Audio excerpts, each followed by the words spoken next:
નમસ્કાર મિત્રો, પ્રેરણા ન્યૂઝમાં આપનું સ્વાગત છે। આજ રોજ ખેડા સાયલામાં અસામાજિક તત્વો બહેનો બેફામ નશો કરીને પોલીસને બેફામ શબ્દ બોલી ગાડીમાં બેસીને લોક કરી દીધી।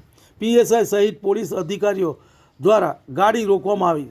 ગાડી રોક્યા બાદ પણ બહાર ન નીકળતા પોલીસ દ્વારા ટાયરની હવા કાઢી નાખવામાં આવી।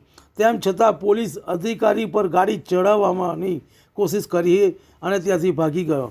પોલીસ દ્વારા તેનો પાછળ પીછો કરતા વલોની ગામ પાસે ખેતરમાં ગાડી ઉતારી દીધી। ત્યાં પોતાના અન્ય સાથીદારોને બોલાવી લાકડીઓ દ્વારા પોલીસને પડકાર આપી ભાગી છૂટા। રિપોર્ટ રવિ સાધુ। તમને અમારા સમાચાર પસંદ આવ્યા હોય તો લાઇક, શેર, બેલ આઇકોન અને સબસ્ક્રાઈબ કરો।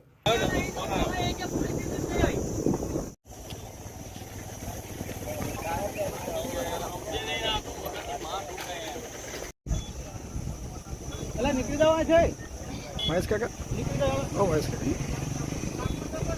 કાકા।